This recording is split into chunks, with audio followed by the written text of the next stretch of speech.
welcome back to Dream Again, the podcast where we bring women together to talk about our challenges, tell our stories, and to encourage you and inspire you to dream again.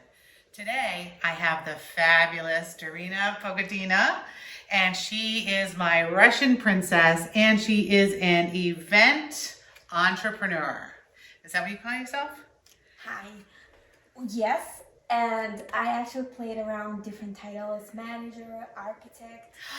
Event architect. That's what you are. On Instagram, yes. I do go by events Architect. So I apologize. So she is an event architect, and boy, I've been to some of her events, and they are phenomenal. So I am so happy to have you here today, and I thank you so much, for flying in here, joining us here in Rhode Island, and taking the time to share your story.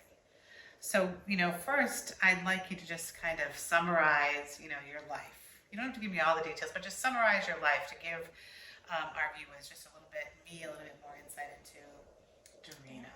Thank you. It's a pleasure to be here. So, in summary, I was born and raised in Russia. And when I was 20, I came to this country just to check it out. And I stayed by choice. Just one thing after another led me to where I'm at today. And I came here to work for corporate America. That was my dream. I thought I would make it in life. And I did work for corporate America until I came across the book, Rich Dad, Poor Dad. Rich Dad, Poor Dad. Where I was like, excuse me, I thought being rich is for an alien or some people who are on a different planet. That's how I was raised. That's how I always had beliefs around the kitchen table that rich people are bad, rich people they're rich because they stole something or they lied to someone, and they're like, I cannot even talk to them. Like it was a taboo at my kitchen table or dinner table. Yes. But then when I read this book, I'm like, excuse me, speaker, excuse me, teacher. You're saying that I actually have access to wealth and knowledge and abundance myself. And they said, yeah, these are the steps that I had to do to get where those guys are. And kind of like my life changed. That was 2015. And then I kind of slowly transitioned to real estate. I left corporate America, got into real estate, while working as an event planner for land use corporation, and then shifted out of there to be full-time real estate investor agent. And now, full circle, I am an event planner again. But event architect. I love that. So, but for Alchemist Nation, for our investors across the country. What do you love about being an event architect? I mean, because that's not an easy job. People put on events and people think it's easy, and most people only see the end result. So like you don't see, yeah, welcome. And then what goes behind the prep, and then even day of, even when you get all the way to the prep, you got everything under control. It's the day of the event. Yes. What do you love about it? Yeah, it's a great question because sometimes I don't even know myself what do I love about it. And I believe that it's the dynamic and the energy shift of the process itself, because yes, it's great when you see your house built finally, or a project done finally, or in my case an event is running. And there's a lot of prep going on, and it depends whether it's virtual, whether it's an event where you're actually going to sell, or it's an event where you just have a particular call to action. It's not just, hey, let's order banners and let's just make sure we have an event. Have a party. Have a party. It's actually a science. There's a lot of science to it. What do you want to say at the event? Who's coming? Who's not coming? Right? Because it's all about the goal at the end. So you kind of go backwards. Like, what's the goal of the event? And you go backwards. And it's always different. And we talked earlier today, a little impulsive personality. So I need change.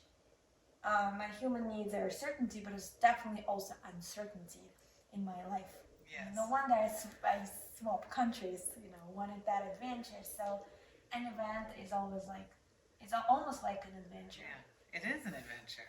Because it's always like you think it's gonna go one way, but it's going the other way. But So you like it because it's an adventure. It's always different, but there's some key components that are the same.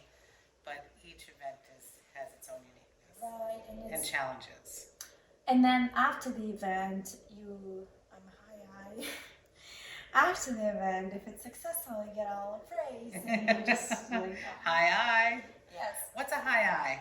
A high is a person who is the center of attention, loves praise, humble. I'm very humble. No, not at all. But a high is someone who loves change, who loves talking to people, who loves words of affirmations, and my love language is that. Yes. Who loves to be liked, which is not always healthy because we have sometimes hard time to get critical feedback because other people's opinions is important to us. So most of high I's actually they are perfectionists because they want to get good results, they get good opinion of someone else, of themselves. Which is a long story to say that the high I, someone is a person of influence. They are being influenced by others. They soak everything in. They're emotional. They're emotionally driven. Yes. And so events is a perfect environment for them to thrive. And then your secondary is what? Is it a C? It's a D. A D? Oh, your secondary is a D. Yes. I did not know that. Yes. Well, yes. I think I'm a high D because I have a short patient span. My patient. I didn't know. I thought you were a C. C comes up a lot because in event planning you do want to know have a that lot skill of set. Yeah. how. Yeah. Yes. But, And S is there. and S is the steady, right? S steady.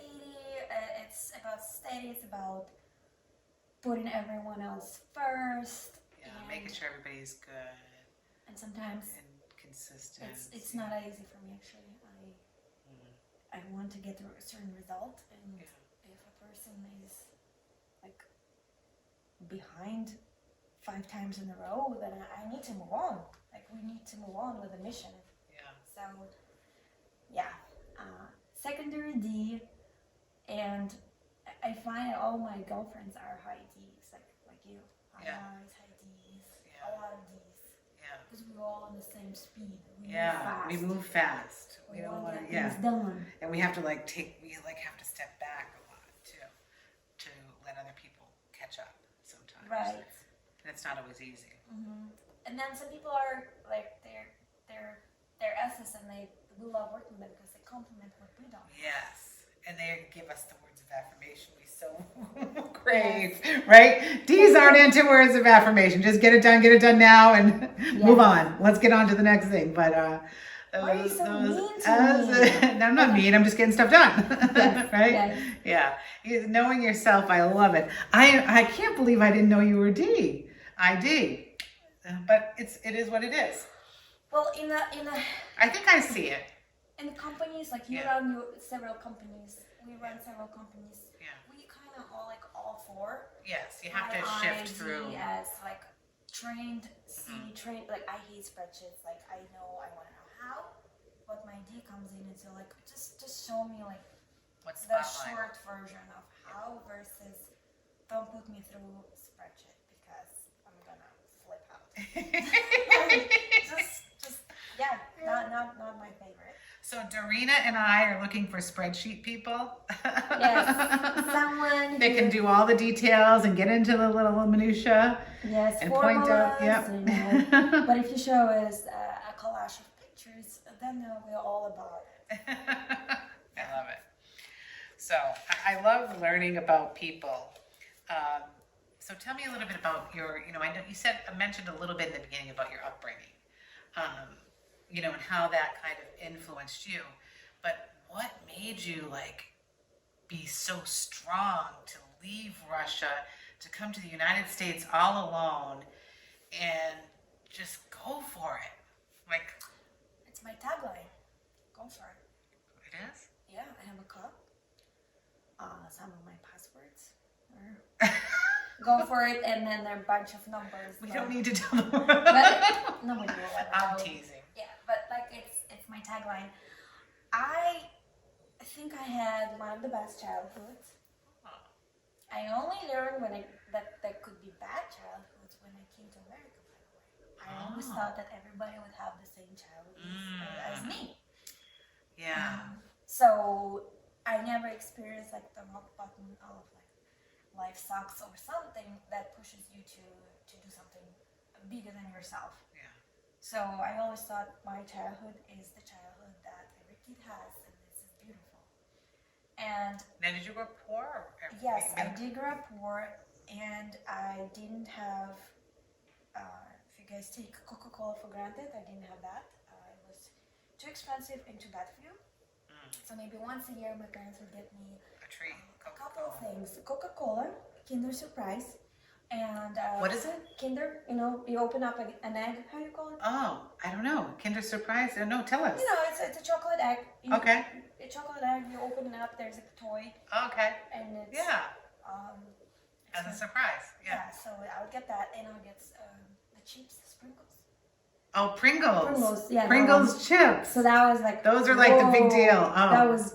So if I got you a Coke and some Pringles, would you be happy today, or would it be and bring you memories, or was it kind of like, yeah? No, not anymore. But if you get me like I don't know, a Tesla test drive or something, I'll take that. Oh my God! I drove Patrick's Tesla. You know Patrick. Yeah. And some of you may know Patrick, but one of our friends has this amazing Tesla. Two of our friends have Teslas that that we're very close to. Both of us very close to. And oh my God, when I got in his Tesla, and I love speed. I can go so fast. I don't know. It was definitely a bigger sedan, and it flew. I felt like I was taking off. I could have like gotten in big trouble with that car. So that's why we don't But, have it, because we are impulsive personality. Yeah. I did test Tesla drive Did you? in Tampa. Yeah. I said, you know what? Screw it. I'm going for it. And he's like, okay, you have 20 minutes. I went for like an hour. and by myself, and I went on highways. Yeah. And I was a little afraid of how fast it could It go. goes, and it's so smooth, and it's just like incredible. And then we did the driving where it drives itself kind of thing too. That's cool. I'm like, Yeah. hands Experiences. off. But back to the question. Yeah, so my parents, what I think was normal, which is actually a word that in that dictionary is like continuous, how we don't like normal. Use normal. So I had like normal childhood. We didn't have the money, and some of my classmates, they had a lot of money. Like think of In college or at home? no, when I was growing up, like Yeah. as I remember myself, 5 years old through like 17 Yeah. until I graduated high school. Yeah. So some of my classmates, they had the money, and if I go for summer vacation back to my like a country home to work on the garden every day, 2 hours a day, pull out some weeds, strawberry, carrots, all of that. Unless if I don't do it, then I don't get ice cream and I don't go outside to play with my friends. While I did this, my friends went to London, to like Italy, or just to swim in the ocean for 2 weeks. So for me, it was not an option, and I thought it was. But you thought that was actually- okay. That was okay. I mean, And some just other people people are did rich, different and things, that's yeah. what they do, and this is what we do, and it was fine because my parents had a lot of love. Like they That's important. just had so much love, and it was a lot of respect. I was allowed to do the things that within our reach and within our opportunities, and as much as I could, like I would still go to the neighboring town to the theater, like with a school trip. Yeah. And so I thought that this was like the best thing ever because my parents still married, and I didn't know that parents get divorced in other families. Is that the thing? Like my parents, yeah, of course they do get into fights, but sometimes we don't know what we don't know, right? we don't know. Sometimes it's good and sometimes it's bad, but I think ignorance can be bliss. And I think what happened really is that despite the fact that we didn't have the money, there was always like a way for us to do like a little extra. And every time I would ask my mom, can I go like hiking to like near the Caucasian mountains, like Black Sea for 2 weeks when I'm 14? And she would always say yes to everything. Like she would let me go do like, which I now know like crazy things. And she would argue with my dad. My dad and I eventually got on the same page, and she would let me go do whitewater rafting for 3 weeks in the middle of nowhere. Wow. It would seem, right, where people could potentially die, and there was no cell phone to check on me daily. Or like 2 weeks hiking with like huge backpack like this in Caucasian mountains with a group of like friends. And we had adults obviously, but it was still, and it was extremely cheap because we slept in tents. It's like, I don't care where I sleep, I just want to go and see the things. So it was always like a way to get somewhere without money. There's always a way, right? There's always a way. And I always wanted more, and I knew one day like I'll have more, and I was just so content. Like, okay, my parents love me. And then when America came in mind, it was almost like I was asking my mom, can I go to Mars? Because to me and for us, it was extremely impossible. Yeah. Because here I am, like I'm 18 or 19 at that time. I'm having a conversation with my mom, shaking, sweating in places that I didn't know I could sweat. And I was asking, like, Mom, there's a program called Work and Travel. And I'm like really nervous. I feel like I wasn't that nervous getting like on job interviews or anything. Like I was so nervous that she would tell me like I'm crazy. Yeah. Go do something else. Because I felt like I'm asking her like to buy the impossible. Like to buy an elephant. Like I want an elephant. Or, I'm gonna go to Mars. Things like that. But I was like, Mom, there's a program where, because I was a full-time student, I could apply for it back in Russia, right? To go for 3 to 4 months to America. Yeah. There was an agency that would arrange a couple things. And then I worked for a seasonal restaurant, earn some money, practice English, and then come back. So I'm like, in order for me to get there, I need $1,000. And 15 years ago, it was a lot of money. Oh, yeah. It's still a lot. And it was like, it's like 5 times of my dad's salary at that time. I was like, I'll pay you back, but because I will make money back, but this is the program, and then there's a couple of $100 for visa, and I thought, that's it, my life is over, she's gonna kill me. But she's like, I think we can make it happen. Wow. And what did you do? I'm like, really? You were like, oh my so God. apparently they had, some savings and stuff I didn't know about. But I'm talking about being poor, like you have a hot dog for dinner and you cannot have 2 because the second one is for tomorrow. Right. So everything was like counted, like portion, like 1 egg today, you can have 2. I mean, okay, I'll give you my egg, like my mom would give me her food. Yeah. So I didn't know that she was actually giving me her food. Wow. An extra piece of like a chicken cutlet. Wow. Apparently that was hers, but she just. So it was that like penny to penny. Saving. My parents are like savers, like crazy savers. Mm-hmm. Like till nowadays, I'll come home, I'll bring them $2,000, and they would still try to go to their electric bill, call a bunch of companies, calls the city to save $5 a month. I'm like, Mom, do you realize how much you go through? And I just give you $2,000. That's gonna last you for 6 months. Like, why are you going through this? Yeah, but we can save $5 a month. All right. I guess it's just like how they are, Yeah. They would still not buy. Do you know what I was really impressed with? When you went back to Russia and you bought your dad. Tell us that story. Oh, yes. That was like, I just was like, she's such a wonderful. So we are investors, right?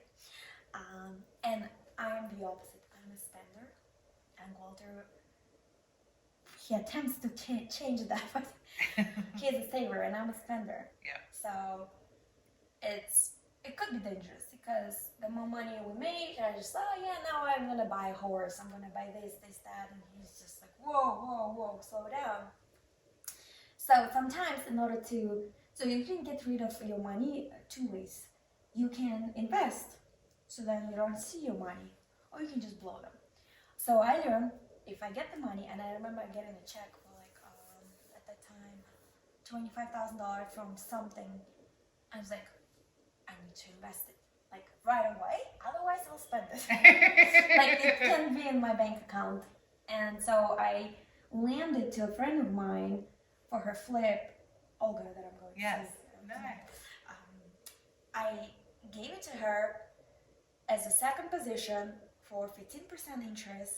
Wow. We did have promissory note, but for 15, it's not 10, not 12. I'm like, take my money. Wow. And I remember COVID happened, so my money were actually tied up, not for a year, but for 2, which I still were getting some interest. And when she paid me back, it was pretty much right before my trip to Russia. Oh. Instead of 30,000, I got almost 40. Wow. So I took that 10K and I bought my parents' car. I love that story. And I was also, it's another story how I had to convince them that they needed a car because they had a 30-year-old car. Not because it was ugly, that's okay. It was just unsafe. It was, Right. you know, Yeah. it was just crazy. So, and Is there a lot of snow where you live in Russia? seasonal. Summer is just like in Boston. Yeah. Winter is pretty much like in Boston. It's just slightly longer. Yeah. Like it starts like November, it's already snowing, and it goes like right now it's melting. Yeah. April. But yeah, I had to convince them, and obviously I'm so happy they accepted this gift. But pretty much it came like I the car love came that. for free, right? Yeah. No, it totally came for free. But it's the power of investing, right? Yeah. The power of, the respect and the love that you have for your parents. I think that's just amazing because not everyone would do that, right? I mean, I just love I'm it. not there to give them like time. Yeah. Like I can't just like come and have this conversation with my mom. Yeah. But like I attempt to compensate my absence with things that will improve their life. Yeah. And we're talking about I had to buy a TV and a washing machine and a drying machine and this and a vacuum. So now like And what do they say? I mean I think They're grateful. they're but just proud. Yeah, they must be proud. And How you could they would not never- be proud of the woman you are? Okay.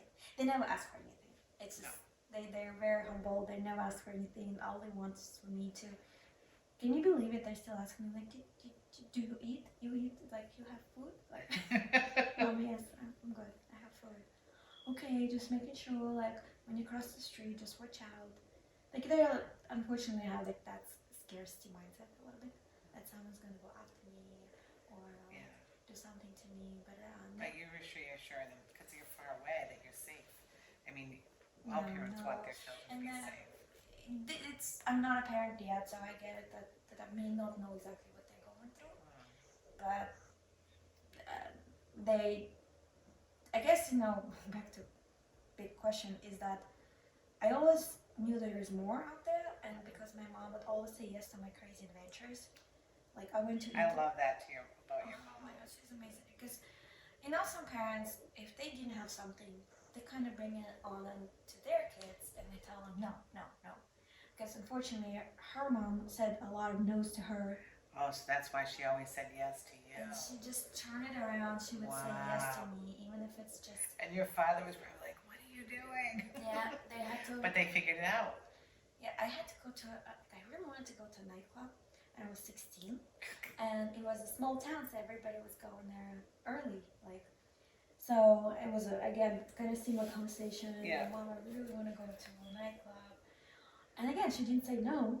And I know she wouldn't sleep until I would come home, and she had to meet the people I was going with, but they go to a nightclub. Wow. But I didn't drink, I didn't smoke anything. Like obviously it stinks like cigarette. But it was just amazing how she would always say yes. So I always knew like, okay, things are possible. Look, I went to, for the first time I touched the sea, not the ocean, the sea, the Black Sea when I was 14. It was November, I still swim in it. It was freaking cold. But that I know, I'm in the sea. It's like a check mark for the Black Russians Sea, to go down to see. That's for a lot of people. Yeah. So I'm like, oh, if that's possible, and I only paid like a couple $100 to be here. Yeah. I went to Italy for 3 weeks when I was 19, my first flight ever, and I found a way to get in it. All inclusive was like $350. All Wow. inclusive. And we slept on the grass, we slept in the church, we slept in some dormitory Yeah. and a gym. Wow. So it was a trip put together by students. So Yep. you sleep where you can sleep. Yep. And you travel on foot, or like someone rents a bus and was done through fundraising. Like we'll get you this, so we'll put your logo. And it was just always a way. It was always a way. There was never like a question. Like, Yeah. so I came to America when first 2 trips were just like work and travel, just where I come and go. And the last, the third trip, I knew I'm going here for a year. How can I make it happen? So it was a process, but I came to go to school, but I need to get accepted to school first. So before that, I went to school for English. Yeah. And it was intense, 9 to 5 every day. Then after that, I worked. Not supposed to work because I didn't have work authorization, which is okay to say now, like I don't care. But everybody knows, like, you come to this country, you work as a waitress, and that's it. So I would work till 2 a.m., come home at 3, get up at 7, go to English school. On the way there, on the subway, I had to read the Metro newspaper, and I had to understand that little article, and by 9 o'clock, I had to tell what I just read. Oh, that was good. I don't know what I'm doing. Like, who is the government? What's his name? It's just like, Yeah. no way. And that was July, August, and in August I took exam on English to go to Bunker Hill. Wow. And they said that I did better than some Americans. I'm like, Wow. Good and for I you. accepted my math from my high school because they said you were good. I'm like, what do you mean? I'm going to college. Like, don't you have like a higher level of math? Like I need to take? Like, no, yours is good. We accept your credit. Excellent. So I had this school and I had to come up with $5,000. But I just arrived. Like, it was the first year. It was crazy. It was crazy. Wow. So what did you do? Should I Worked. ask? I worked. I found a way to do deferred payments. Yeah. I found a way to pay it over time. Because you're an international student, they charge you triple. So I found a way to defer, and I found a way, a couple of support systems that they would do something here and there. Yeah. And then at the time, my boyfriend break up with me on my birthday. On your birthday? Oh my God. It Imagine sucked, that guys. on your You're by birthday. yourself. It's November. You live in a basement with centipedes. A lot of them. With what? Centipedes. In the basement? Yeah, I lived in the basement with centipedes. Oh my God, Darina. I mean, it was like I had my desk and my bed, but you come home, you turn the Oh my window God. down, and they're like everywhere. Oh. For 3 years. And I had to walk to the bus 20 minutes every day, each direction, no matter what the Uphill. weather was. Uphill, downhill, rains now. So, and I still had to study. I had 4 classes, and I had to work, and I was doing it with like a dictionary because I didn't understand what freaking asset liability meant. My teacher was like, Asset liability. yeah, depreciation on the car you buy. I'm like, how do you spell it? What is it? And I had to go in and not only translate it. Like you had to translate it, then you had to look it up, and you have to understand the words. What And is that? Yes, so it was interesting. But then after that, when this happened, the toughest year of my life, like, well, now I'm not going home. Like, now things just started getting better. I don't want to go back to Russia. I just conquered the hardest thing. Hardest year, yeah. And I had lined up. That's what they say, right? Yeah. You get to that point, and You it's could just either give up you and- just give up and go home. or you go. It was tough. And you It kept was cold. going. It was winter. It was cold. I was lonely. I had scheduled to cry because I was so emotional about everything. I had to cry like for a certain time, and I knew like now I have to do homework. Like I'll cry later again, but I have to do homework because my homework. Otherwise, I will not make it to the class.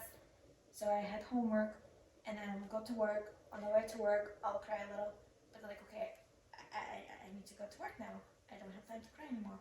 But it was like the blessing. What do you call it in America? It was just the hardest time, but it was also the blessing. Something. There's a saying. Yeah, there is can't a think saying, of. and I can't think of it either. I won't think of it. And I was It's like, a okay. blessing and a curse. Something like that. And I had lined up my internship and a better job.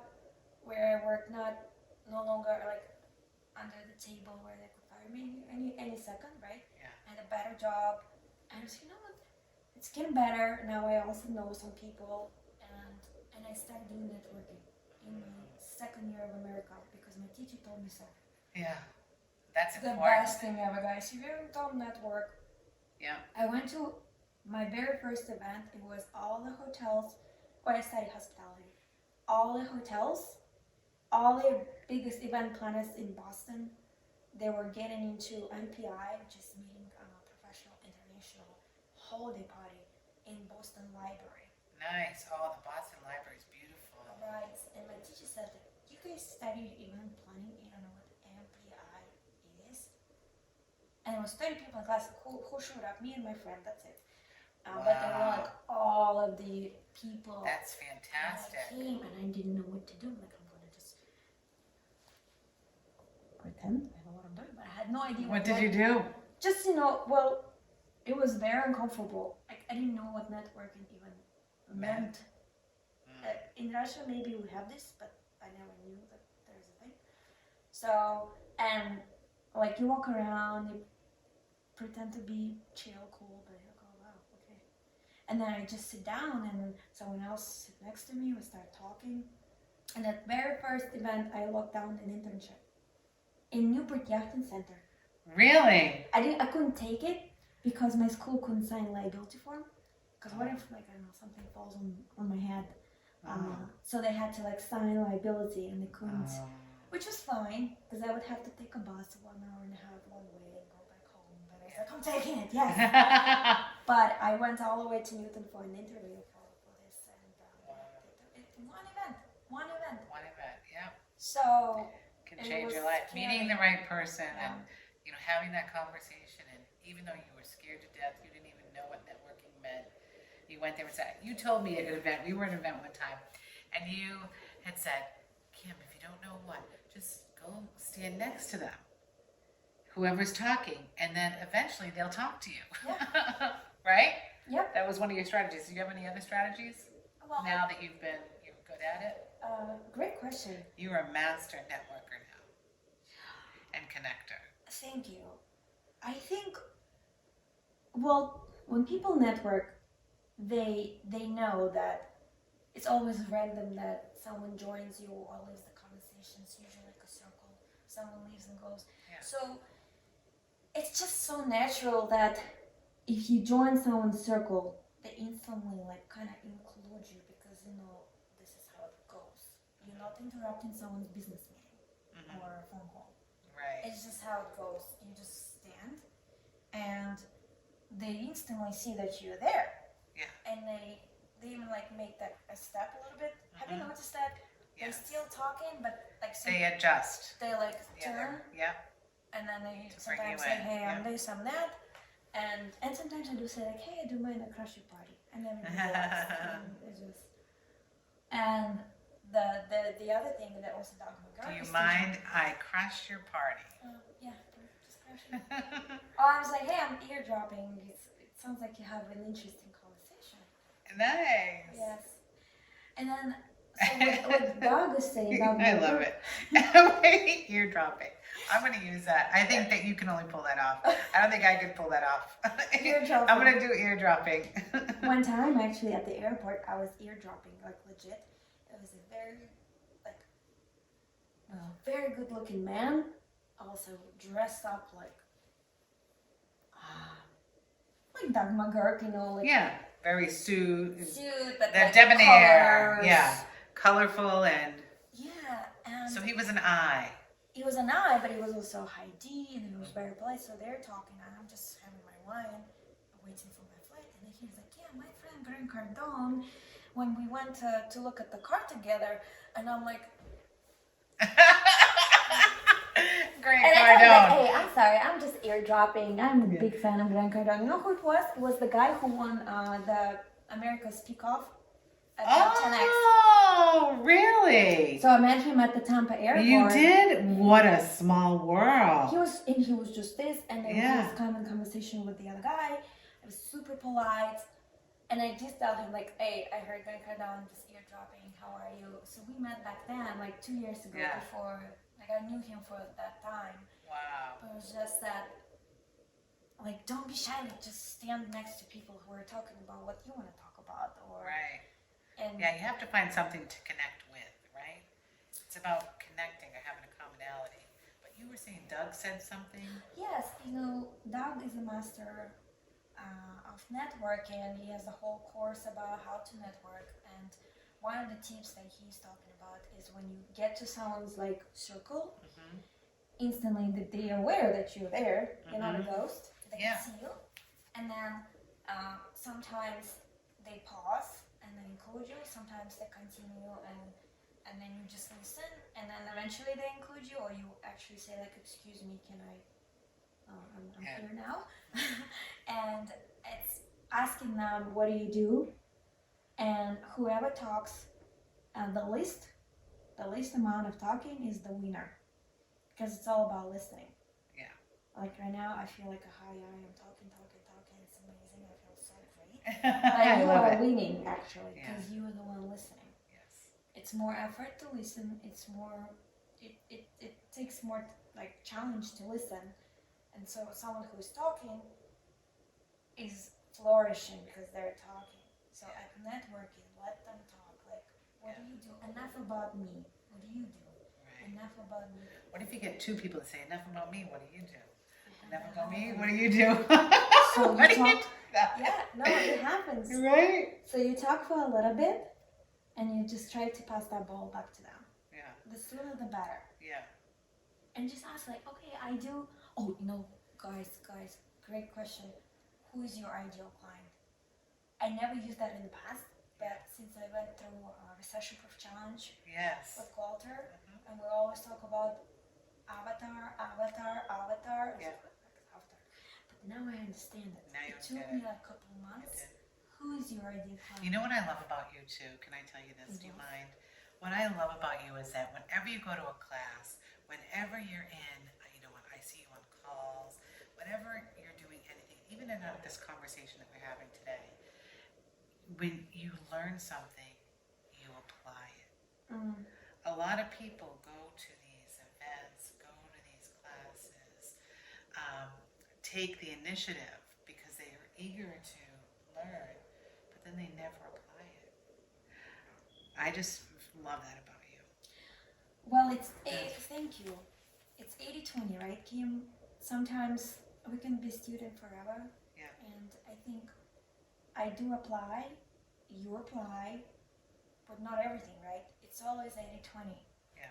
Like I would apply 20% of whatever I can retain, or it could be one sentence that I learned from an hour call, and it works, and you apply it, because knowledge is power, but without application, it's just like a bookshelf full of Books that no one's read. I have them. Yeah.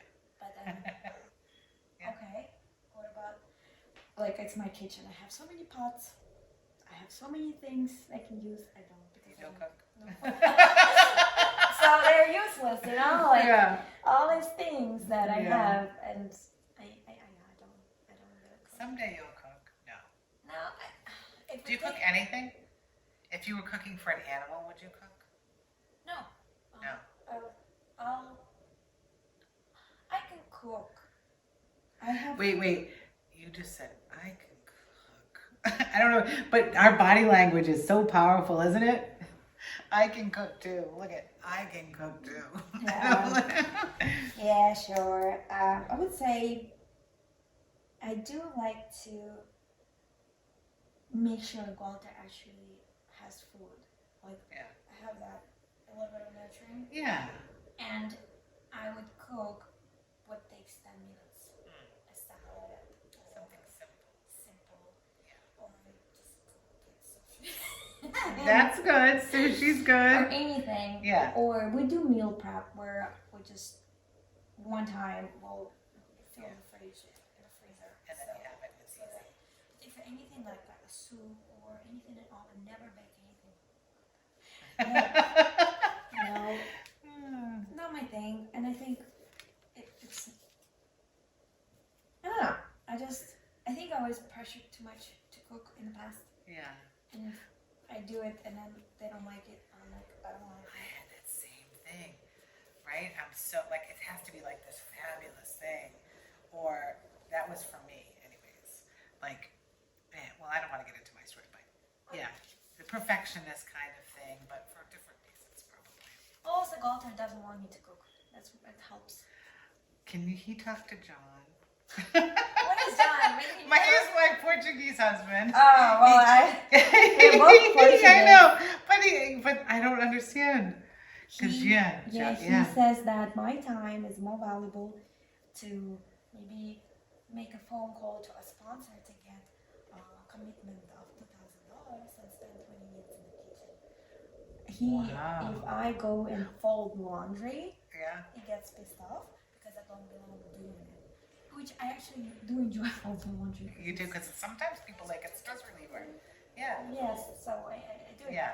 I do it sometimes. Yeah. And he doesn't like me cooking because my time belongs elsewhere. Wow. Which is, guys, like, it's great when Some people would love to have someone say that to them. yeah. You know? And that's why I actually do like to put something together for him and prepare something small regardless, because now I know he appreciates that in a way that he will eat everything, anything, everything, and that's easy. I heard he likes Taco Bell. Yeah. Believe it or not, when we had to rent the house, surprised, yeah. we had to make sure that Taco Bell was nearby. That was a criteria. Yeah. Not even kidding. Criteria, Taco Bell within 5 minutes. Oh my God. So was that probably one of the most challenging experiences of your life? You don't want to hear Gold complain, especially Taco Bell. So anything is possible. It's just faith. It's just, I guess it does come from a childhood where I just didn't know that there was another way. It was the way. It was good way. It was child. It was always the only way. There was never someone stole something from me. There was never someone beat me, or there was never that, oh, do you know your friend does drugs? Well, I'm like, Yeah. I only realized in the United States that people divorce and actually there are drugs that exist, or whatever kinds of drugs. Or I know there's like a bad neighborhood, we call it the hood. I'm like, what? Like, I just like, it's always been, I'm surrounded by good people. When I came to America, even in my darkest time, I always met the good people. Always. Yeah. Always good people. It's a community, right? It's about a community. They say you raise a family, you raise children, you raise a community. And even the community that you're building, right? I think we're just Yeah. good people. Good people. Because we don't consider an option of otherwise. Like, I don't consider that someone is going to take my idea or is going to recreate another way, or I don't even know what options there could be, like from a negative side. We're just moving. And then I don't know if you call it faith or you call it just expectation or a standard of living. Perseverance. It's just never been, again, it's just never been, I don't know what really like attracting bad people in my life is. Do you ever talk or think about the law of attraction? Yes. Yes, not as much as Mike Shine. Maybe I should more, pay more attention to that because it does work. I mean, it's whatever you believe. Yeah, but it does. I didn't know. You said the word, I was thinking attraction, and then you said the word attraction, and I was like, and I was thinking about the law of attraction, and then you said it, and then I said, oh, maybe I'll ask. Well, you were the proof. You the law of attraction. We attracted each other because that's what we were looking for. We were looking for good girlfriends in our life, good people in our life. So, and sometimes law of attraction works subconsciously. You don't necessarily manifest it there. I am this, I am that. Sometimes it's a vibration and energy Vibration. inside of yourself, right? Yes. Yeah. It's like magnets. right, that attract. You know, when you put them together, they repel. But hopefully we put them together and they wouldn't stay when the others repel. Yeah. So it's deeper than just saying Words, I yeah. am Affirmations, yeah. I am powerful. I am amazing. And yes, fake it till I make it.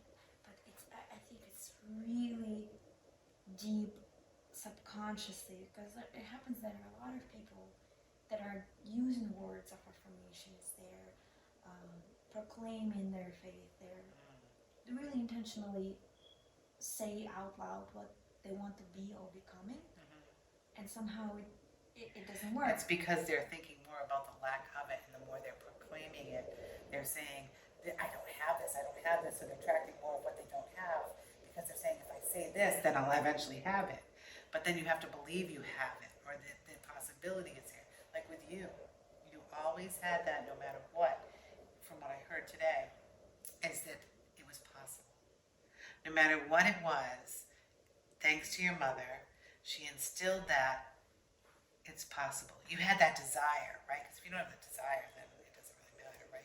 But if you have the desire, and then there's someone in your life that believes it's possible, and lets you to believe that it's possible, I think that's where the subconscious part comes in. And it made you unstoppable. I mean, you could have left the United States and you're still here. I could. Even with all our craziness. But then I would feel like I'm like a loser, came back, didn't make it. Which I actually love my country. Like I would be totally happy in Moscow. I love that city. Yeah. But for me, it was more of an adventure. Let's come make it happen. So you're absolutely right. It's more than just words. It's somehow in subconscious mind. So you have to be all very, very, very aware of what is really going on in there. Right. You can't just like, I said that 5 minutes in the morning and I'm good to go. It chases you 24/7. It's kind of like within you 24/7, and it shows up in everything. Yeah. How do you react in traffic light? Yeah. You get pissed. Okay, how do you do anything? Do you? No, I actually don't. No. People say like, sometimes I have a passenger and they honk for me. Really? I'm like, what are you doing? Like, oh, they're not moving. I'm like, okay. Like, give them a minute. I don't even notice that they're not moving. Yeah. Apparently they're not moving.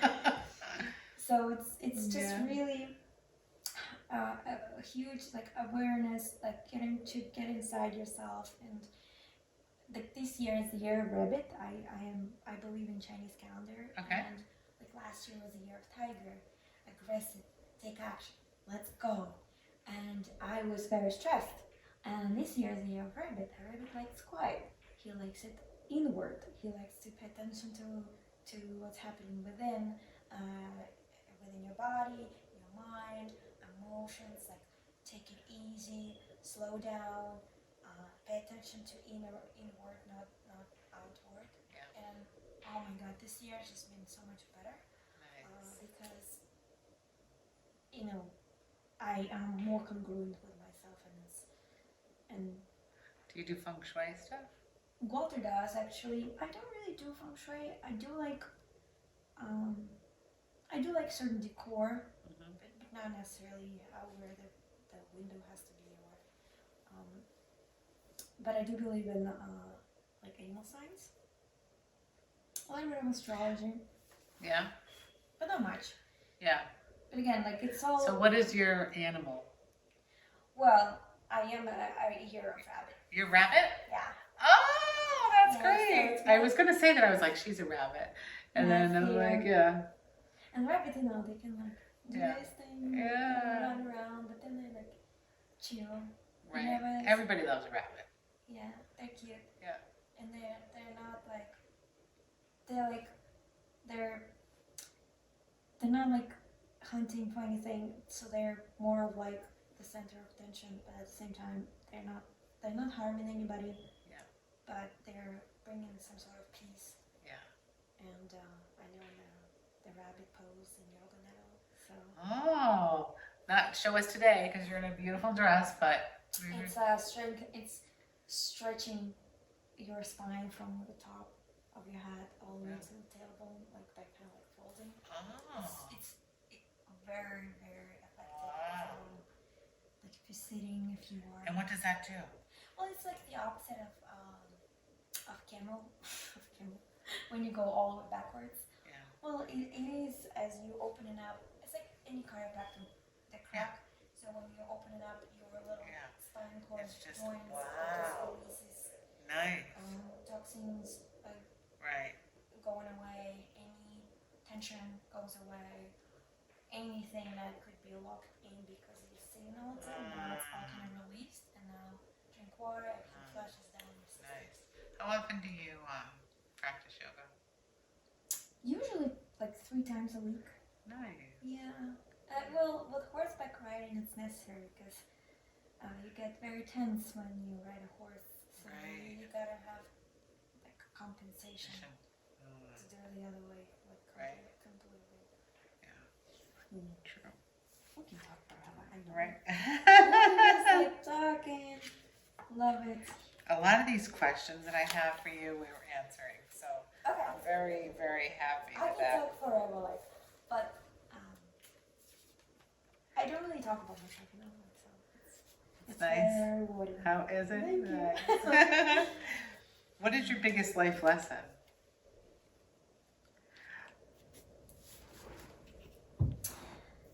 Biggest So far. life lesson. Biggest life lesson.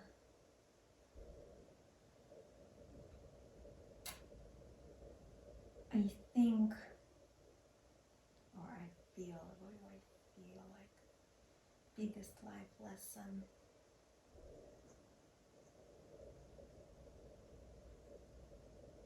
Well, it ties into what we talked already a little bit. Mm-hmm. It's that I just knew that things are possible.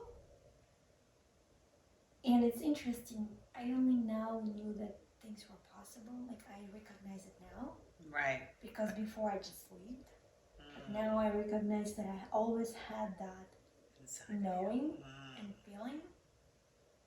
So my instincts were correct in many, many, many occasions. And I think it's a lot for women. They know they have this intuition for a lot of women.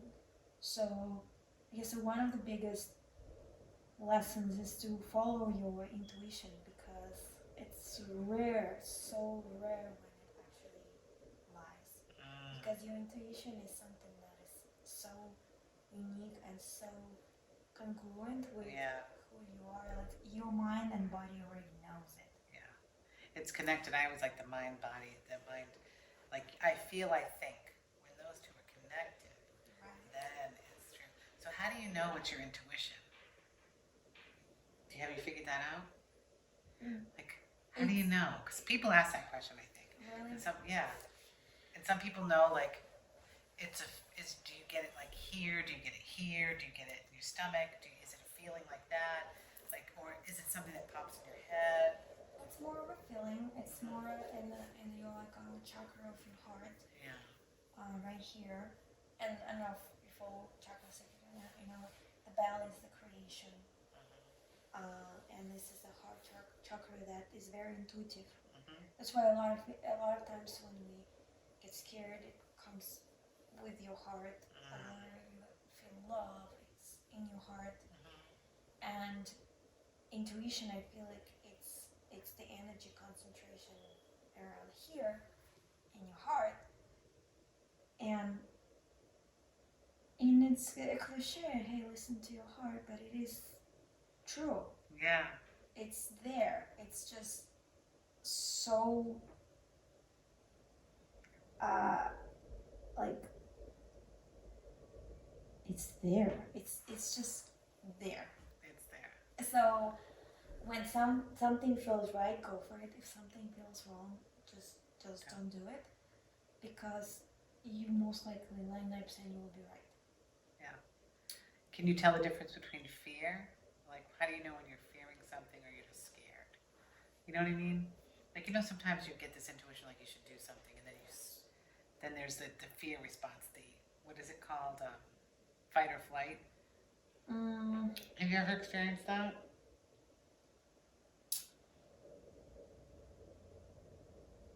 I'm sure that a lot of times I was like fearful. And sometimes actually fear is an indication, just don't do it. Like, it's not like conquer your fear, do it. Sometimes don't do it because it's a good indicator. Like, if it's maybe, making a phone call, that's a fear, then it's silly. Just make a phone call. Right. Sometimes going somewhere or jumping off something. Like going to that event with all these high-end people. You must have had a little fear that day, no? That was... But something told you to go. And only 2 of you went out of that whole class. Yes. So I think it goes back to intuition, where you know that fear is just excitement, and you know you just gotta do it. And you do it, like eat that frog, step over it, face your fear. They say fear is false, evidence appear real. Yeah. So intuition would tell you whether it's like that fear is excitement And that comes before. or anxious. Yeah. Or my intuition would tell me this fear is something that you shouldn't be doing. Okay. And usually it's like life-threatening. Like, for example, going to that event, yes, I was like, oh my god, I don't know what I'm doing, but I'm gonna go. I'll be fine. I'm just gonna go. I'm gonna wing it. Yeah. I'm doing it. So that's one fear. But the other time, when I went to hiking, there was a big bridge and everybody was jumping off that bridge, and I also wanted to jump, but I was fearful, and it's like something's telling me I shouldn't be doing this. And there were injuries, and I didn't do it. It's just like that fear that protected me, but it comes down to intuition. And what about the time with your mom? Was that fear? That was a great question.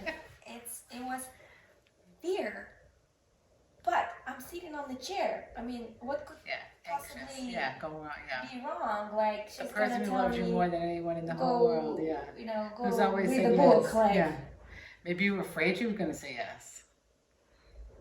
No? I mean, you know what I mean? Because there's so much anxious, and then if going. So when that moment she said it, you was like so excited. And then actually when the day that you were getting up to the day that you were leaving, how was that? And they were crying, That was hard, right? It was sad. Wow. Yeah, I cannot even imagine. Like, basically, they had me till I was 17. Yeah. Then I moved to Moscow. Yeah. And at 20, I was kind of pretty much gone. Right. But again, like that fear, yes, it would be more, I would regret if I didn't ask. Yeah. So sometimes you have to put next to one another whether you, is it so much fear that you were refusing to ask what you want? Or you were okay with regret that you didn't ask, and like, oh, I should have done it.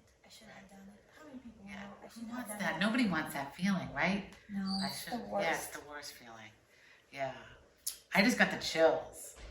Like, it is the worst feeling. Like, if you know that you're going to regret it, like, just go for it, even if you're scared, right? Even if you're moving across the whole Russia to the United States.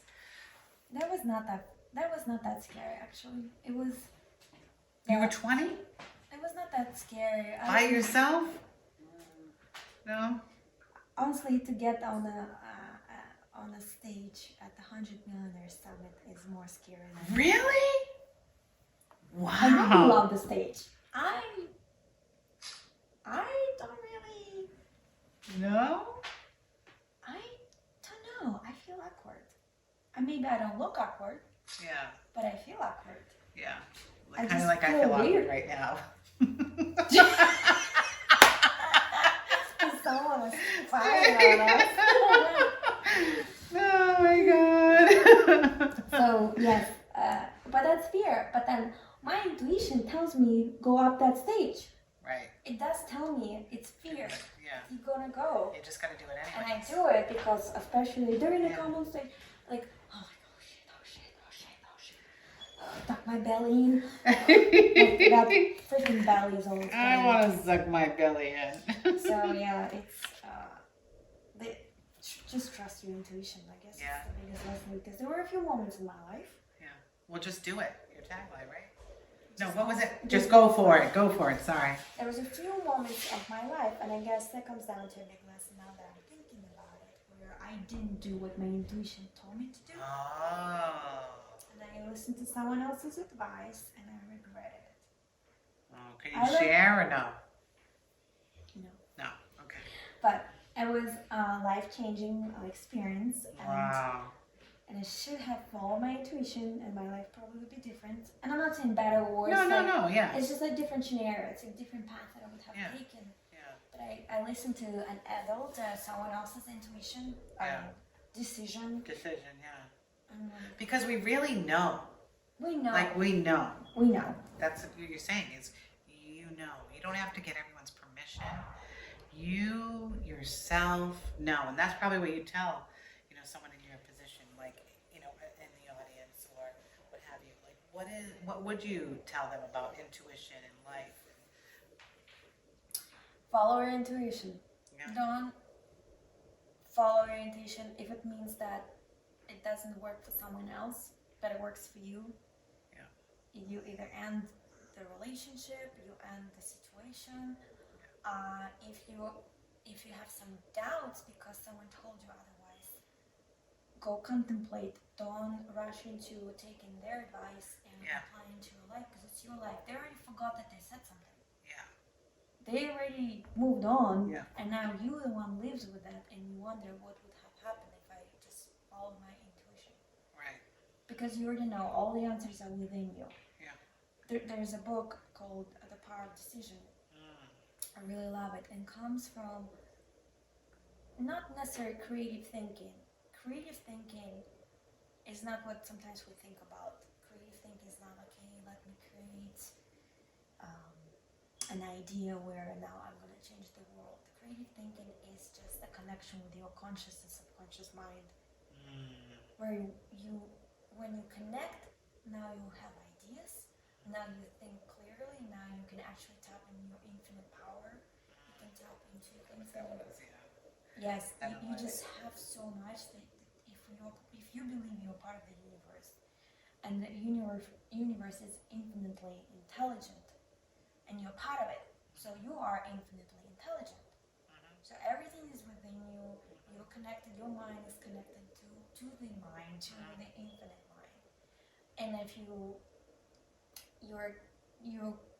choosing relationships and you're listening to other people's opinions, sometimes they come not from within, they come from their surroundings and their own experiences, and they tell you what to do. Don't listen. Listen to what your inner self telling you.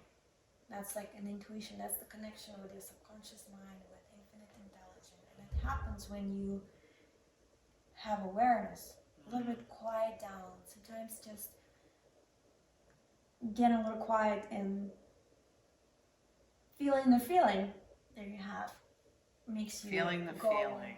Feeling the feeling makes you go to the right direction. So yes, because Did you always feel your feeling, or is it something that you recently started paying more attention to? I think it's more recently, over the last couple of years, with Alchemist Nation, with Walter, with a lot of people that I talk to. Actually, that book even tells you, you may not be aware, but you get all the answers within you. And a lot of people don't know that's what they're doing. And I probably did a lot of things that were just within me, but now I'm conscious about it. I'm conscious about it, and I'm following my intuition. I don't want to compromise. It's my life. Exactly. You don't want to compromise. It's your life. I think that's a huge thing too. Don't live for someone else. And one of my good friends said, like, you only have you. Right. I mean, if you think about it, you only have you, because circumstances change, your house change, your Right. family change. People come, go. Yeah. You only have you, so nourish it and listen to you. Don't take someone else's advice unless it's maybe in line with what you're already doing and you get a lot of encouragement, then sure. But if it's contradicting and they give you all the logical reasons why it should be this, and that, but deep inside you're like, I really like, it doesn't kind of sit right. Don't take someone else's advice. Agreed.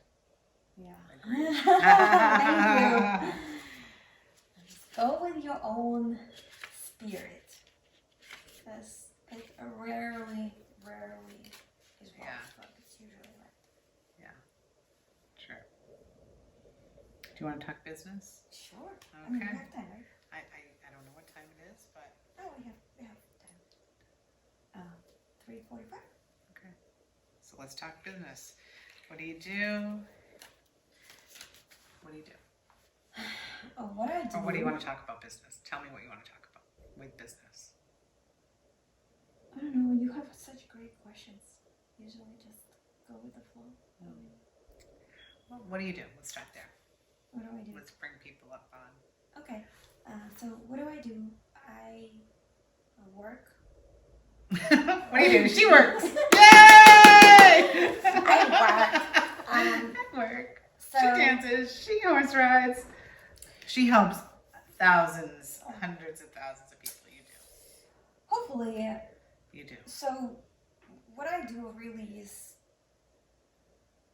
I am being me, and I I work. I run and collaborate with Alchemist Nation, and Alchemist Nation is on a mission to build 100 millionaires, inspired to build 100 millionaires each, and we do it through teaching how to buy real estate, start a business, how to run events, and how to collaborate and connect. Specifically, what I do within it, I keep the community together. You do. I grow it. Keep Walter in line. Yes. And I run events that provide a space for all of the things that we do to happen. Because I believe that it's all about who knows you. A recession is here. It may get worse. We don't have a crystal ball, but it may get worse.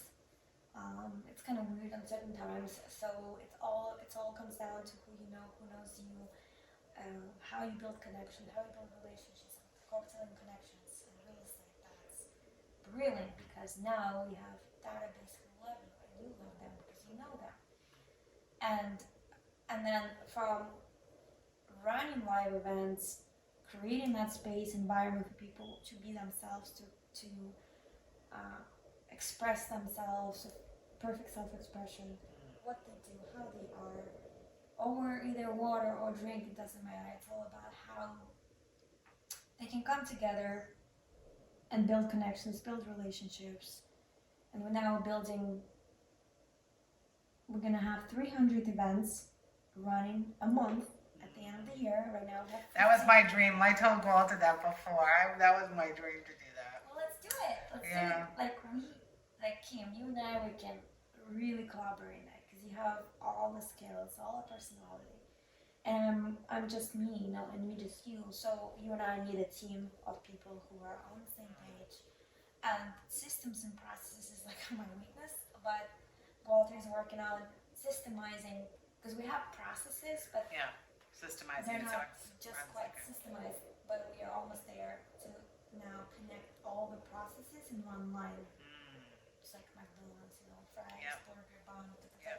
So we have a lot of standard operating procedures for a lot of different things and how to do it. Now we're just connecting them in correct order and domino effect and trigger effect and just growing. And it's exciting, and I think we're doing a great service to people across the country who may want to connect with like-minded people. Yeah. They either don't have the event, the right mindset event that is connecting them with other 300 locations at the same time.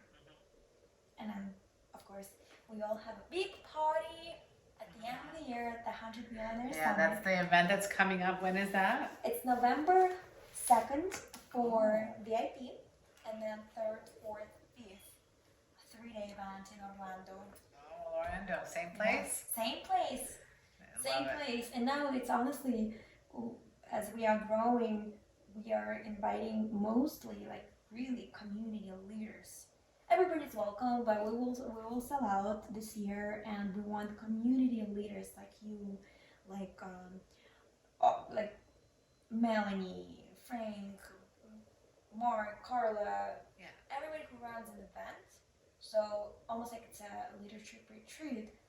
So everyone gets together, and then when they are done with their mindset, with their plan for the year, they go back to their community and share what they've learned. Yeah. And it's a big party.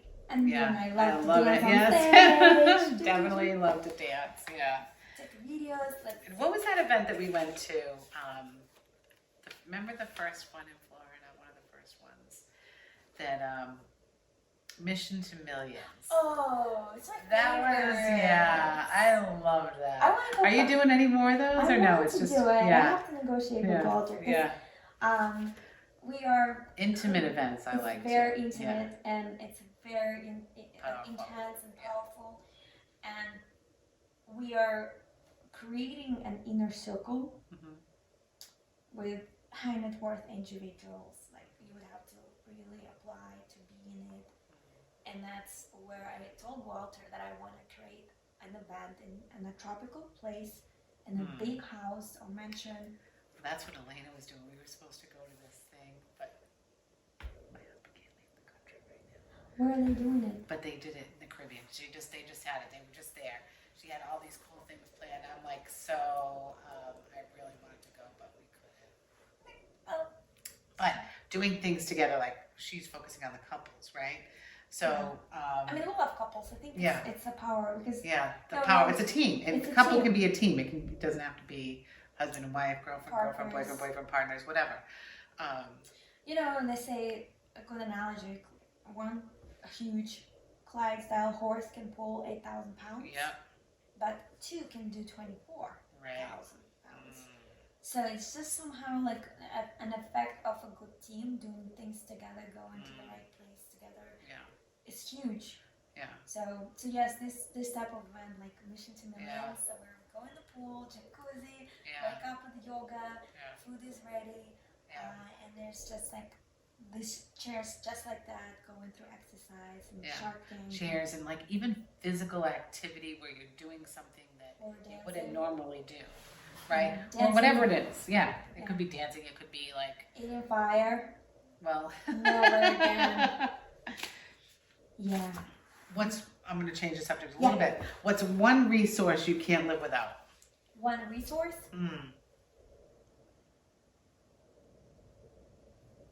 I love this question. One resource. Well, water. Yeah, that's definitely true. Water. But if we think about like mental resources or something. Could be one resource. I mean, other than the obvious water, we need, what is, it could be anything. If it goes to mental resource, then go to mental resource. Okay. Because everyone's, different.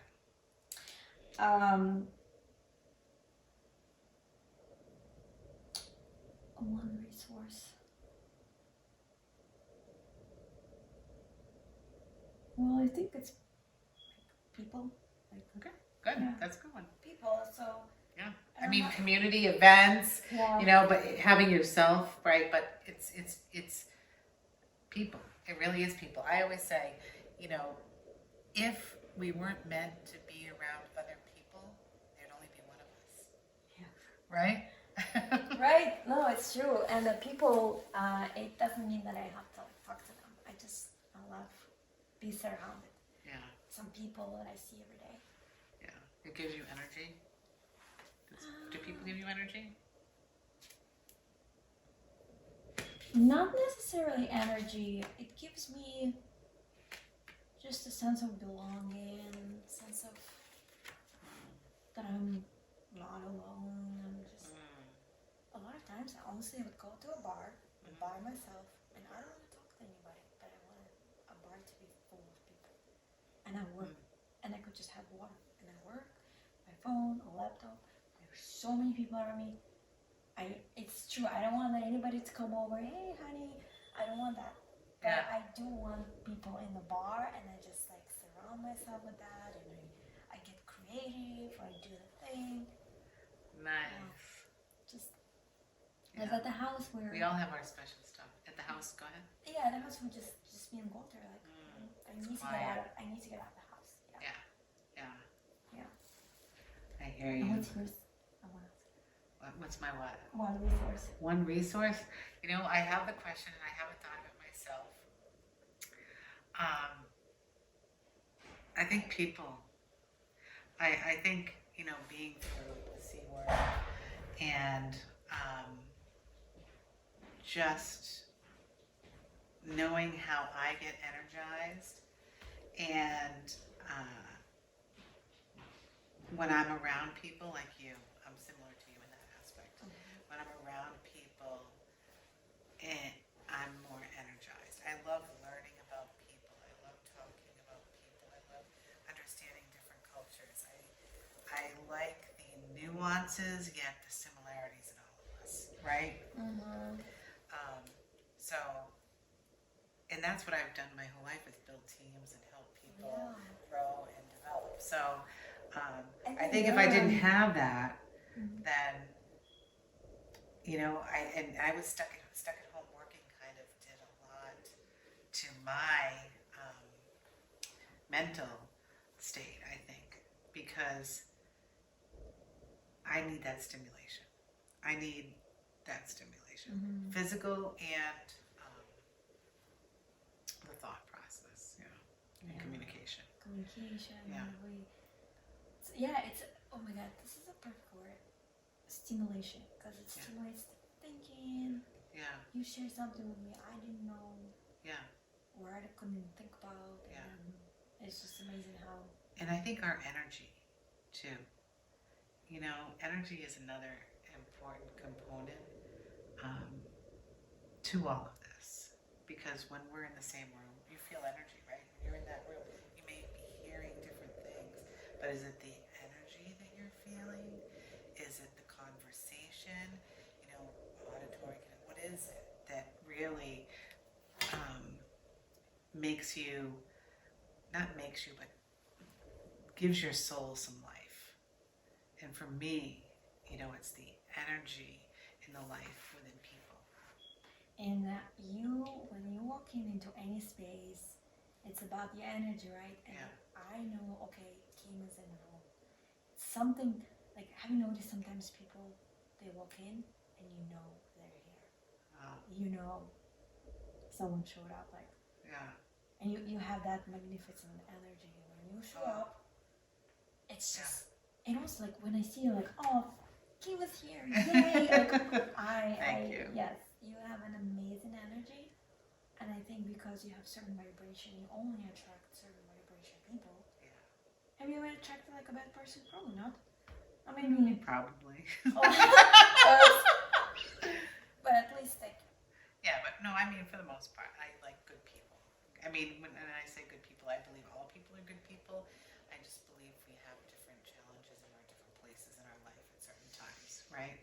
And we need to either overcome those, and sometimes we can't overcome them because maybe we don't have the people, or we don't have the connections, or we just don't know what we don't know, right? Like when you were in Russia, there were things you just didn't know. Like you didn't know people could get a divorce. You didn't have that experience of that. You were somewhat isolated, right? And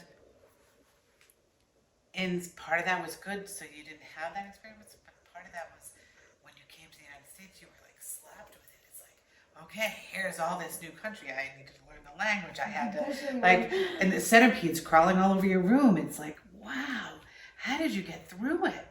I don't know. You know? What's one of the shocking experience was like, why this guy's pants are falling off? He doesn't have a belt. Like there's some weird stuff that I was telling Ron yesterday, my first summer, like I was on Block Island, Yeah. So when I came to America, oh my God, everybody is driving a huge pickup truck. They're all wearing white, and they have a Labrador. So like, to me, it's like, wow, this America's really rich. Like this is like a paradise. How America's now. Like then I learned it was just like Block Island. So the next year I came, I went to Newark. When I wanted to see real America, and I saw planes falling off like every second person. I want to see real America. What is real America? Like literally. Poverty, To you. poverty. I don't know. It's just it's oh, you can't even answer it with one set of questions. One answer. America is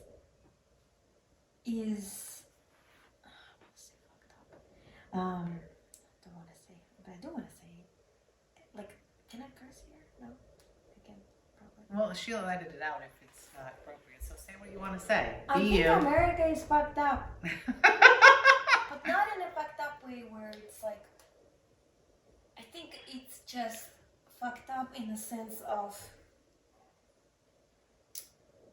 like I want to shake it and wake it up because like it's an isolated country and they don't know. Do they even know what's happening with the rest of the world? And how in America people are so lucky and so surrounded with opportunities. And if someone is homeless or poor, I'm looking at them like, are you fucking out of your mind? Like probably they are. They probably are like a little cuckoo or something. Because to me it doesn't make any sense. Like in Russia, it's rarely you see a homeless person, but the country is like poor or whatever, and corrupted, and beautiful country with natural resource, but it's very corrupted. In the United States, we have great rules. There's a lot of good rules here, and a lot of people follow them. And there's such a diversity between like the rich and poor. But the poor is just sucking the government resources, but becomes so dumb, and they just want to like slap it in the face, and the fucked up part is that government supports them. The government supports poor people, so then they love government. But They find it as a way of life versus what you experienced going from Russia to the United States, like, right? just You be had to someone, do fight something. for it. Well, first of all, yeah, when you don't have documents, that's like not fun. Like I got my documents eventually, but when you don't have, and you're telling me you have all hands, all eyes, all legs, and brain, and everything, and you're poor, and you have even citizenship, and you have health insurance that government pays for, and you're not doing anything, like it's so crazy to me. Like I respect rich people because they're the ones providing the job. They're like so creative and they're so wonderful and they want to share. They always give their knowledge. Like rich people are amazing. But the poor people, like what the fuck is wrong with you? And there's so many of them, and the government kind of like supports them. Yeah. So I just feel like they haven't been in like. Yeah. I think it comes back to mindset, right? It does, but like how do we like get rid of this poverty, because it shouldn't exist. It's almost like artificial to me. I feel like poverty in the United States it's made up. It's artificial. It's trained poor people to look up to the government, and I feel like it's fucked up. Here, from Darina, the United States is fucked up. Fucked up. Because, like, I know it because I came with what I call like naked ass. Naked I ass? didn't have anything, and you know, the systems here are amazing for you. Okay, I want to be someone. Yeah. It's like a video game. You do these things, you go to the next level. Yeah. Now there's a set of things you do here, you go to the next level. And now you do here, you do this 1, 2, 3, 4, 5. The guide, the tips. Here's how to blah blah blah. Go to the next level. In Russia, we don't have this. A lot of times you have to be born to know president or to know someone. You try to get up in the ladder and network, and for a second you compete with someone. They burn down your store. They kidnap. Like it's not that easy to build a business. Wow. They stop you with taxes. They sue you. uh, things are corrupted. Someone knows someone, so they get at the head, and you don't know them because you were not born in a particular town. You don't know them, so now it's like in America, everybody gives a fair chance, same opportunity for everybody. Like literally, it's the same opportunity. I don't care if you're poor. But the other day, the girl was like, I don't have the money. I drive people. I drive Uber for a living. I'm like, girl, I didn't have a car when I was here. Like, you complain you drive, drunk people for a living. Like, that's like, at least you have this. I was a waitress for 5 years or something. Like that was living in a basement with caterpillars, with centipedes. Caterpillars, I love centipedes, right? right? I'm okay with caterpillars. Yeah, with centipedes, I'm like, oh my god, I would be freaking out. Yes, and they're big and fluffy and but it's just like, so I imagine like, okay, I could be like if I don't have a place to live, like there I am, I'm nobody, and like you just take step and then the next step and then the next step and then the next step.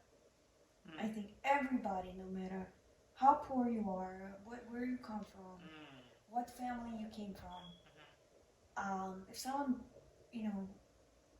like I don't know, like people have different situations. Like some people are stuck against their will in certain situations.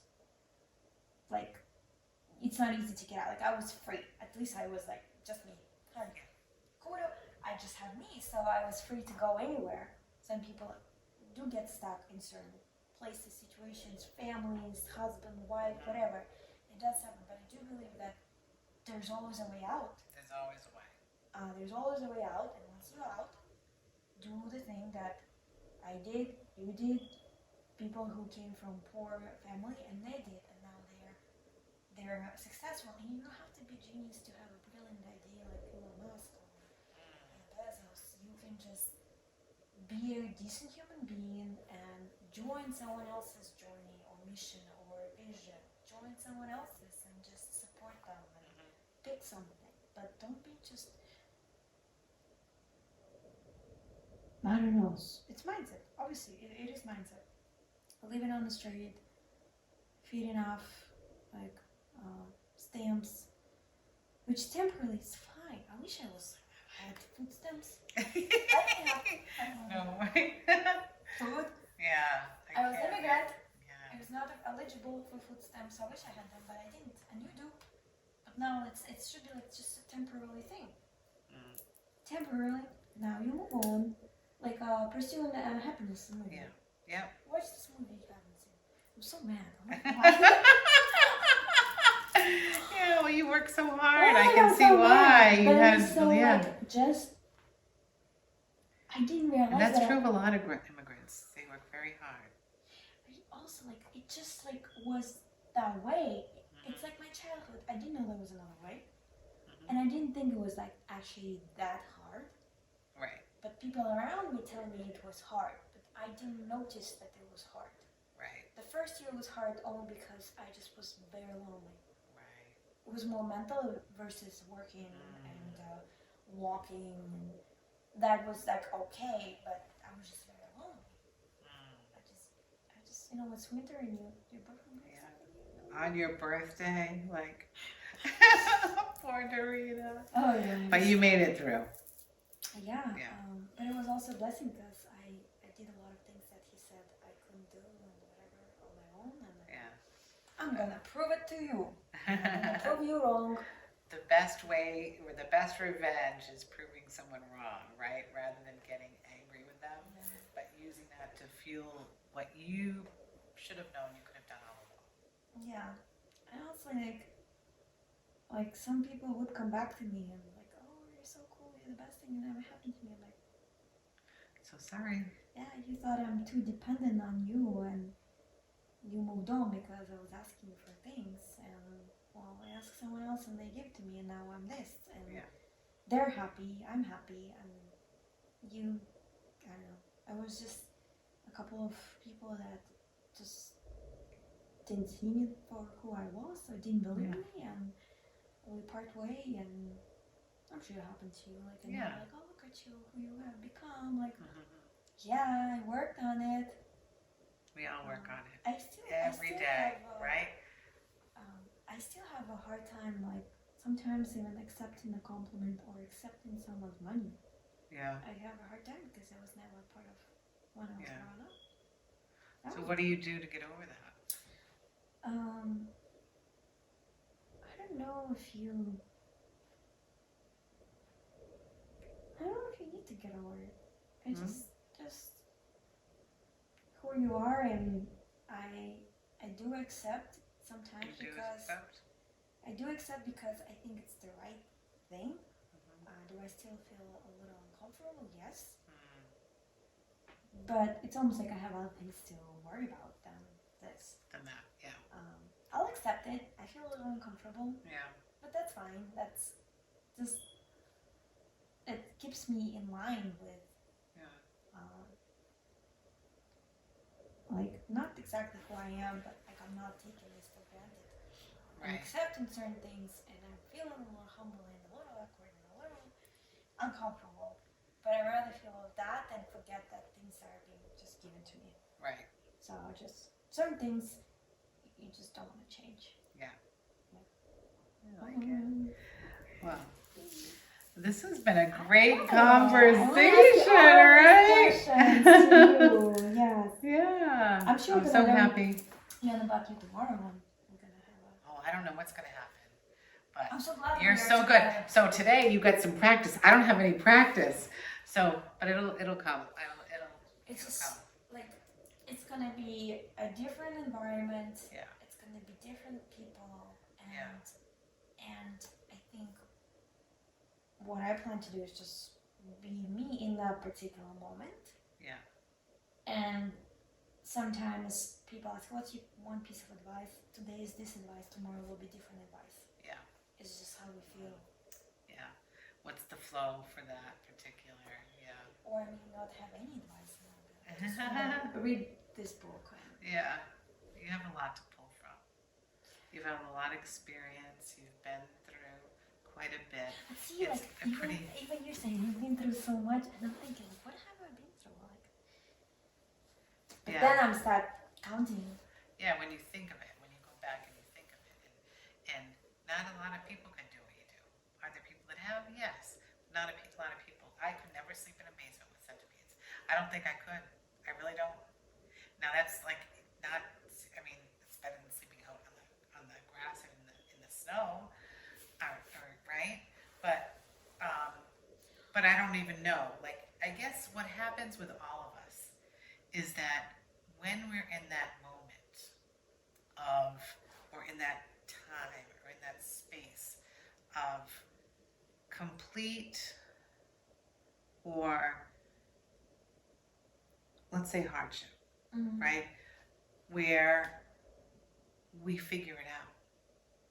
We either move forward, we stay stuck, or we move back. And what you did is you just kept moving forward. And I think that's probably the advice that people should take from you. Tell me your slogan again, because I was going to say the Nike. I keep going back to Nike. Go for it. Go for it. And keep moving forward. Yes. And believe your intuition. You know, it was a really great lesson today. Like, not even a lesson, but it was just, a full circle. It's never wrong. It's always right. And I also love the phrase by Nelson Mandela that I follow. It's like, nothing, everything is impossible until it's done. Right. That's exactly what we were just talking about. Nothing is impossible until it's done. Nothing is impossible. It's in that moment, right? I was saying, like, you don't know what you're going to do, but you got it. And then, honestly, don't afraid to ask for help. Like, right. I've asked for help before, and I'm very grateful for this people. Yeah. I'm so grateful. That's something I've struggled with most of my life, is asking for help. I don't ask for help, but I really need it. When you get into a dark place, or, something's going on, you want to be this strong person, and you want to move forward, and you want to, don't want to have, that's one of the things that I've struggled with. So how do you ask for help? Well, we always know when it's too much, I think, when we ask, when it's too much to ask. Yeah. Again, it's intuition, but if you ask for help in a way that maybe somehow that person also benefits by giving you that help, and it could be their ego that they helped you and they're happy about it. That could be it. That's all they want. Or you pay interest to that person, because there were times that I borrowed 10,000 here, 10,000 there for a closing over something, and I paid back the next day like 10% interest on top of it with my girlfriends. Like, hey, I really need to close this credit card because I'm buying a house. Can you give me 10 grand? And then my girl would be on vacation in Miami, and she would find the bank, transfer me the money the same day. Wow. I close, pay my credit card, close, send her money back, with like $400 on top of it. Like, we were moving money around between some of my girlfriends that's I'm friends with. Still, for 10K, and it's small now to us, right? Like, it's But back then, every penny. I know. That's when you don't have it, the numbers like $100, $1,000, $5,000, $10,000. That seems like, oh my God. And then once you start adding zeros, really, it's just adding zeros. It's just like, And it's not really. So I'm thinking, like, do I sell a house? You know, my equity in the house, $300,000. Like, what can I do with it? Maybe I'll just reinvest in something else. And now, like, $1,000 cash flow is not enough. Like $5,000 in my cash flow. And so this comes back. So you ask for help because you know that you're asking because you either pay it back, or that person wins because they help you, or it makes them feel good, or it's an exchange of some sort. And some people are built. There are organizations, right, that help with a lot of things. And a lot of times advice is actually free. Some people will help you by just giving you an advice, but remember, don't take an advice that contradicts with your true self. It's not congruent. It could be just a piece of information. Now you go ahead, and it's like a chain reaction. Someone said this, okay, got it. Go to the next person. Like, even now, like, Grant Cardone always says, like, people don't buy what they can rent, and they don't rent what they can borrow. I'm borrowing a truck from Steve, right? I could rent the car. Like, I can borrow. Why would I buy? Why would I rent? So it's always, and now he said yes.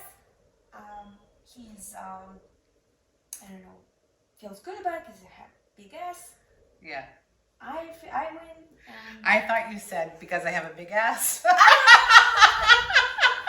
I'm kidding. You pay gas. I know, right? I mean, it's just, I feel so good. Like, the other day, my friend came. She didn't have license, whatever, for 2 days. She couldn't rent the car. I gave her don't worry about it. Like, I have Gold's car. Use mine for 3 days. I felt so good. I don't know what it is. I just felt so good that I gave her my car. And she didn't ask for it. I just gave it to her. And she brought it back when it's time. And it's just, people actually genuinely want to help. Yes, so when you ask them I do believe that too. They want to help because they feel worth. But not every day they don't want to help. Oh, don't take advantage of it. Right. Don't take advantage of it. But I always find help because I'm looking for it. Ask for help, seek, and you shall find. Yeah. So. Well, it's been a pleasure. I love you. Thank you. And now we're going to go to private conversation over glass of wine. And we want to remind you, follow your intuition. Know that you can just keep moving forward. Ask for help. And never, ever, ever forget to dream again. Thank you. Dream big. And dream big. Dream big.